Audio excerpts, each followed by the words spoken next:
जैसे आपने पहले ही बता दिया कि सब कुछ मिला ही हुआ है, पूरी तरह संतुष्ट रहने वाली बात। तो कभी कभी लगता है जैसे कि अभी पूरी तरह से परमात्मा में मिलनता नहीं हो रही है, ऐसा लगता है। जैसे आपने शुरुआत ही उसी तरह करी तो लगता है वो उस क्वेश्चन का आंसर तो हो गया।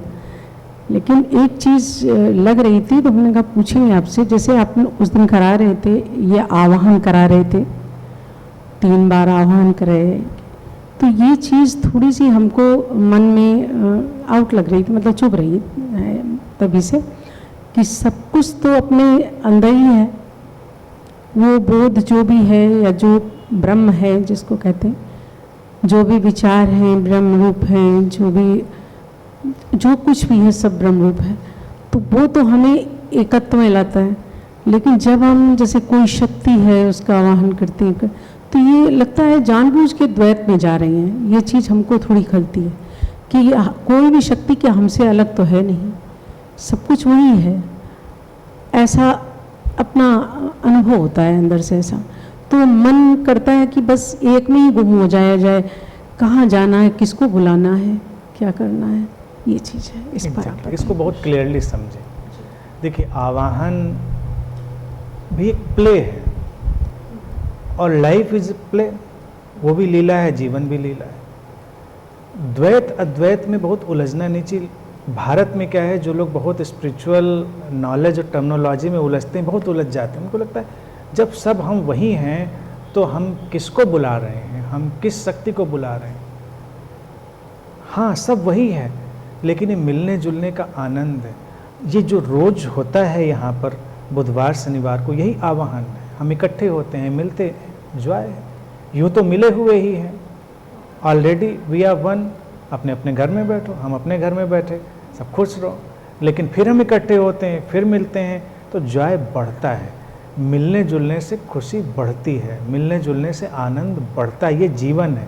तो द्वैत में पढ़ना नहीं है। जैसे हम कहें कि क्यों द्वैत में पढ़ें, पढ़ें क्या, हम पढ़े हुए ऑलरेडी हैं, क्योंकि जीवन ही द्वैत है। तो द्वैत के जीवन में कोई अद्वैत ढूंढेगा, इससे बड़ा कोई इल्यूजन नहीं है। अद्वैत एक स्टेट है, अवस्था है समझ की, कि है सब वही, लेकिन जो जीवन का कार्य व्यापार है, एक्सप्रेशन है जीवन का, वो द्वैत पर ही खड़ा है। और जब तक ये डुअलिटी रहेगी, द्वैत रहेगा, यानी कि दो में व्यवस्थाएं रहेंगी, तो ये मिलना जुलना चलेगा, ये आना जाना चलेगा, उसकी खुशी रहेगी, उसका अफसोस रहेगा, सब रहेगा। और वही सुंदर है, वही खूबसूरत है। तो इवन जब ध्यान में भी मैं ये प्रोसेस देता हूँ कि आप आवाहन कर रहे हैं अपने मास्टर्स का, बुद्धों का, तो प्रश्न ये होता है कि क्या वो नहीं है पहले से भी हैं। मैं उसमें कई बार भाषा का बड़ा अलग अलग उपयोग करता हूँ। कभी मैं कहता हूँ वो हैं, बस उनको फील करिए, कभी कहता हूँ उनको आमंत्रित करिए। तो किसी को लगता है कि वो क्या उनको बुलाया। तो एक बार कोई मुझे सुझाव दे रहा था, बहुत तकनीकी व्यक्ति थे वो, बहुत ही तकनीकी समझ के, और उनको बात अटक गई होगी। वो पूरे हमारे मुनियों मिष्टिकाए देवियों मिष्टिका में जब रहे होंगे तो उसी में आवाहन की प्रक्रियाएं रखते हैं, 3 घंटे उसी में उनके बीते होंगे। तो उन्होंने कहा गुरुजी आपने बुलाया तो, लेकिन वापस नहीं भेजा। बुला तो लिया आपने, वापस नहीं भेजा, फिर क्या हुआ उनका?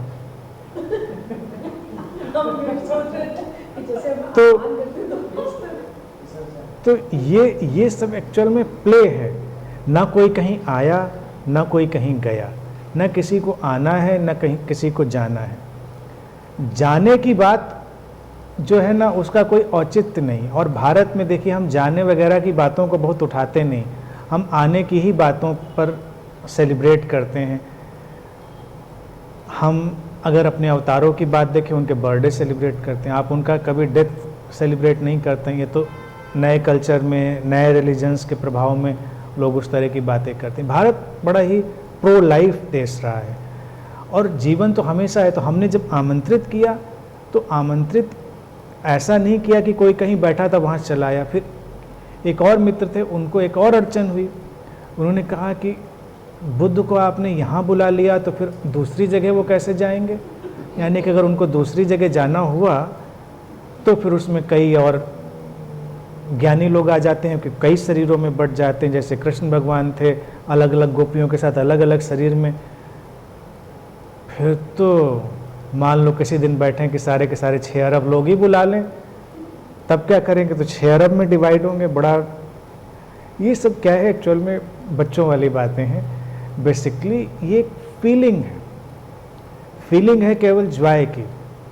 आता जाता कोई नहीं कहीं पे, सब वहीं पर है जैसा है। ये कॉन्शियसनेस या चेतना का जो ढंग है या बुद्धों का होना है, वो सर्वव्यापी है, शाश्वत है। लेकिन केवल हमारे इस भाव से कि हमने किसी को अपने पास महसूस किया है, हम अच्छा फील करते हैं, हमको अच्छा लगता है और ये खुशी देता है।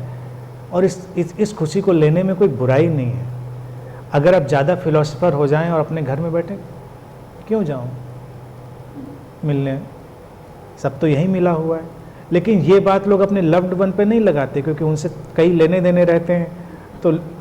तो मैं अक्सर कहता हूँ वो भी तो मिले हुए हैं, उनको मिलने क्यों जाते हो या उनको इच्छा क्यों करते हो अपने लव्ड वन को?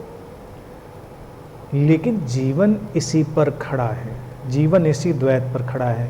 मिलना जुलना चलेगा, ये बोलना सुनना चलेगा, ये देखना दिखाना चलेगा। यही जॉय है, यही सेलिब्रेशन ऑफ लाइफ है। तो इस अड़चन में ना पड़े।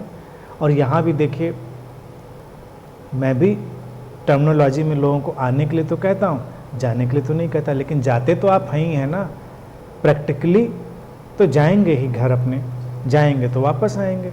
लेकिन ये कहना अच्छा नहीं लगता कि चलो छाप जाओ। तो हम अपने व्यवहारिक जीवन में भी कहते आओ, जाओ नहीं कहते ज़्यादा, वो अच्छा नहीं लगता। लेकिन और कई कल्चर में तो अपने आप अगर भारत में देखिए, तो जब लोग जा रहे होते हैं तो भी वो ये नहीं कह रहे हैं कि अच्छा हम जा रहे हैं, वो कहते हैं अच्छा आते हैं, फिर आते हैं। ये प्रो लाइफ है, जो भी है जीवन के समर्थन में सारी चीज़ें हैं, वो खुशी की बात है। बस यही है, इतना इन बातों को इतनी गंभीरता से नहीं लेना चाहिए। ये प्ले ऑफ लाइफ है। प्ले तो चलेगा, कहाँ जाएगा प्ले? फिर उसके बाद तो जो लोग अद्वैत ढूंढते हैं वो तो फिर मरने पे ही आएगा। तो उसके बाद तो आप या तो एनेस्थीसिया लेके बेहोश हो जाइए, कोमा में चले जाइए या मर जाइए, तभी वो अद्वैत आएगा जिसकी लोग डिमांड करते हैं कि हम बैठे हुए हैं और सब यहीं पे घट गया है। जीवन द्वैत पर ही खड़ा है और समझ अद्वैत की है कि सब एक ही है। There is only one consciousness. बस ठीक है।